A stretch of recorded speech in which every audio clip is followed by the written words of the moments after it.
నెల్లూరు జిల్లా సంగం తహసీల్దార్ కార్యాలయంలో తహసీల్దార్ నాగరాజు తెలుగు భాషా దినోత్సవం సందర్భంగా గిడుగు రామ్మూర్తి పంతులు జయంతి వేడుకలను ఘనంగా నిర్వహించారు. ఈ సందర్భంగా సిబ్బందితో కలిసి ఆయన చిత్రపటానికి పూలమాలలు వేసి నివాళులర్పించారు. తెలుగు భాష కోసం ఆయన చేసిన కృషిని వారు కొనియాడారు. తెలుగు వాడుక భాష ఉద్యమ పితామహుడు ఆయన అని చెప్పారు. గ్రాంధిక భాషలో ఉన్న తెలుగు వచనాన్ని ప్రజల వాడుక భాషలోకి తీసుకువచ్చి నిత్య వ్యవహారంలోని భాషలో ఉన్న అందాన్ని వీలును తెలియజెప్పిన మహనీయుడు అని కొనియాడారు. ఈ కార్యక్రమంలో డిప్యూటీ తహసీల్దార్లు అశోక్ కుమార్, ప్రవీణ్ కుమార్ సిబ్బంది పాల్గొన్నారు.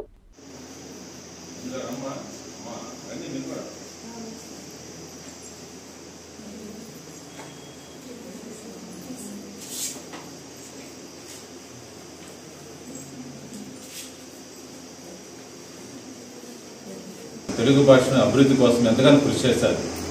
ఈనాడు మనం చూసుకున్నట్లయితే అనేక స్కూల్స్లో కానీ అన్నింటిలో కూడా తెలుగు కూడా మాట్లాడకపోతున్నారు పిల్లలు కూడా.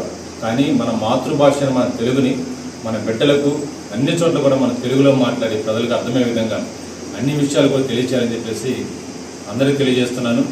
గుడిగి రామ్మూర్తి గారు తెలుగు కోసము ఆయన ఎంతగానో కృషి చేశారు. ఈనాడు మనం కూడా మన కార్యాలయాల్లో కానీ మన ఇళ్లలో కానీ మన పిల్లలకు కానీ సమాజంలో తెలుగు గురించి ఏ విధంగా మాట్లాడాలి, తెలుగులో ఉన్న ఔన్నత్యము ఆ గొప్పతనాన్ని గురించి ప్రజలందరికీ కూడా తెలియజేయాలని చెప్పేసి తెలియజేసుకుంటూ